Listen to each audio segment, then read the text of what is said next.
Today we're going to be looking at triangular forces.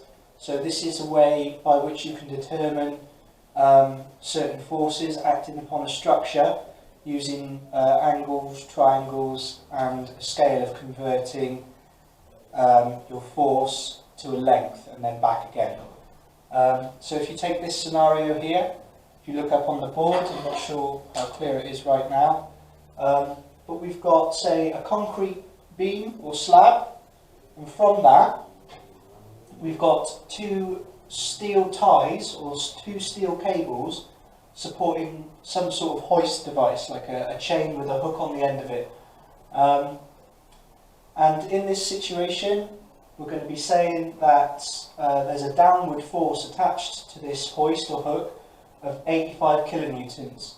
And what we want to do is we want to be able to work out, using the triangular forces method, we want to work out the reaction forces acting upon the steel ties that are actually holding the chain in place, and they're attached here and here to the concrete beam or the concrete slab or whatever. So in this method, what you do is you convert your force to a length, and you select an appropriate scale. So in this example, we're going to be using the scale of 1 kilonewton is equal to 1 millimetre, and by drawing three lines that are parallel to our forces, so this parallel to this downward force and parallel to these two reaction forces, we can actually work out those reaction forces.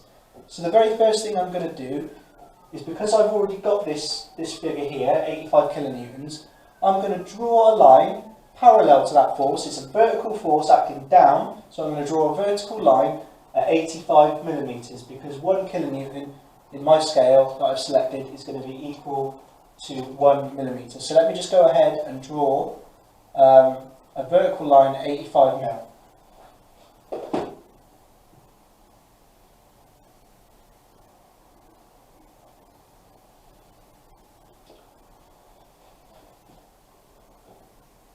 Okay, so you can see there I've got a line parallel to that downward force at 85 mil.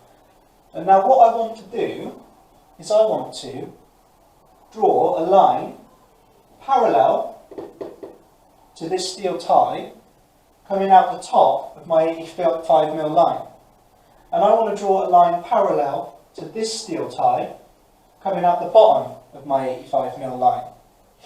So the way I go about doing that, let me just step over to this side. The way I go about doing that is I want to imagine taking my line here and drawing it where the end of my steel tie meets the concrete beam. And because I'm trying to get this line, this steel tie, parallel to come out the top of my vertical 85 mil line over there, sorry, 85 mil, I want to measure that angle there, okay? Now, because this makes a right angle, my line coming out here and my concrete beam, hopefully we know that that's 90 degrees, okay? So if I've already got this one, this angle here, it's telling me it's at 60 degrees, I know that that's going to be 30 degrees there. So what I want to do now is I want to put my protractor, I want to put the centre of it on the top of that 85 mil line, and I want to make a little mark at 30 degrees because that's the angle I want. Okay? And then what I'm going to do is I'm going to draw a line, a straight line, from the top of my 85 mil line going through that little mark that I just made. The length of it at the moment doesn't matter. I can just draw a continuous line like that. Okay?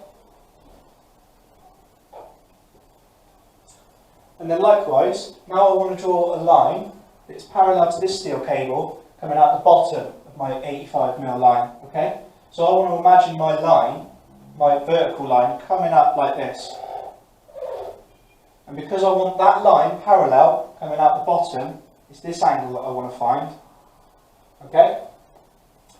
So if I was to, I could measure that angle using my protractor, but I could also just imagine making a triangle like that. I know that with my beam, my concrete beam meets this line, it's going to be 90 degrees.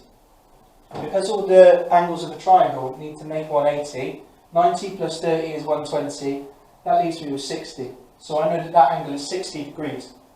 So I'm going to go ahead and draw, put my protractor, the centre of it, on the bottom of my 85mm line and make a little note at 60 degrees. And then I'm going to go ahead and draw a line from the bottom of my vertical line out through that 60 degrees. And where my lines meet, they make a triangle, so I can rub out those excess lines. Yeah? And now it's just a case of measuring the two new lines, okay, measuring them and using my scale to convert them back from a length to a force. So remember that vertical line was 85mm. I'm going to measure the bottom one now.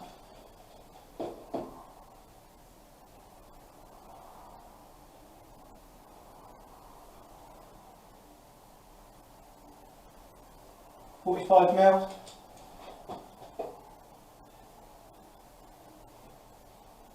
$75mm. Now I'm not sure how precise this is on the board because I'm using quite a thick pen and I'm rushing it a bit. So we're going to look in on my computer now on the CAD and we're going to measure it much more specifically, okay, be much more precise. But it's just a case of now using my scale to convert these back from a length to a force. So if 85mm equals 85 kilonewtons, then 45mm equals 45 kilonewtons, and 75mm equals 75 kilonewtons. Okay? Now, the 45 kilonewton figure that we've got there is in relation to the steel tie that it's parallel to. So it's reaction force over here. It's this reaction force here. We can rub out that question mark and we can say that that is going to have a reaction force of 45 kilonewtons. And likewise, we can rub out that question mark and say that this steel tie is going to have a reaction force of 75 kilonewtons acted upon it. Okay? And so that is using the method of triangular forces to calculate those reaction forces acting upon those steel ties.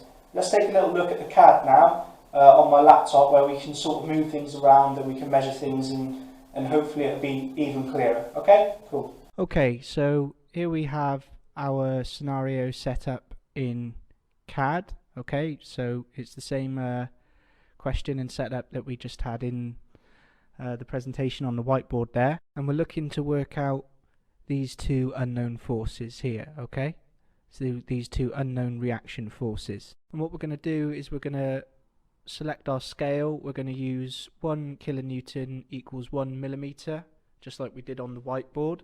So what I'm going to have to do here is just simply draw a line parallel to that downward force. So that downward force is vertical. So I'm going to draw a vertical line 85mm. And you can see in my command bar at the bottom there that I've typed in 85 and AutoCAD will set that vertical line to 85mm. So there is a vertical line parallel to that downward force at 85mm in length. And so if I just place that line over the top of the hoist sort of chain and hook there, so you can see that it's representing that downward force parallel to that force. And so we've moved that 85mm line over the top there just to give you a good visual representation. And so what we want to do now is we want to draw two lines, one coming out the top of our 85mm line and one coming out the bottom, and these lines are going to be parallel to the two steel ties